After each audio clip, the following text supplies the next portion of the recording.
श्री स्वामी समर्थ सर्वांना. बघा, हा माझा कुकुडा बाळ आहे आणि याने जन्म घेतलेला होता 7 जानेवारी या दिवशी. आणि त्या दिवसापासून अयांश जन्मालेला आला होता. त्या दिवशीपासून आम्ही आई बाबा झालेलो होतो. आणि आई बाबा होण्याची जिम्मेदारी काय असते हे तर तुम्हाला माहितीच आहे ना. आणि त्या दिवशीपासून आमची खूप मोठी जिम्मेदारी वाढलेली होती. दोघांमधून आम्ही 3 झालेलो होतो आणि खूप खुश होतो. आमच्यासोबतच सगळी फॅमिली पण खूप खुश होती की आपल्याला बाळ झालेला आहे बा म्हणून. मस्त छान इवलू इवलूचे हात होते माझ्या बाळाचे, डोळे पण छोटूशे. खूप खुश होते सगळेच जण.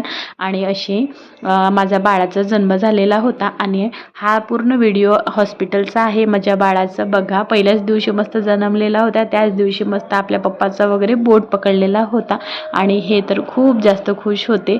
माझं बाळ देवाच्या कृपेने सगळं काही व्यवस्थित झालेला होता. पण मॉर्निंगला जेव्हा मी हॉस्पिटलला ॲडमिट झालेली होती तेव्हा मस्त बाहेर डोसाचा स्टॉल लागलेला होता. तर माझ्या सासूबाईंनी मला म्हटलं की मस्त छान असं डोसं खाऊन घे बा म्हणून.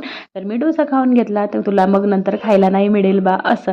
मग काय डोसं तर खाऊन घेतलं. पण हॉस्पिटलमध्ये पोहोचल्यावर मग काय माहिती पडलं की डोसा तर खायचं नव्हतं. कारण की डोसा खाल्ल्यावर ऑपरेशन तर लेट होणार 3 तास. म्हणून 7 वाजताचं ऑपरेशन मस्त 11 वाजता झालेला होता. आणि मस्त अशी धूम पडली होती की डोसा खाणारी कोण आहे, डोसा खाणारी कोण आहे बा म्हणून सगळे मला बघायला येत होते.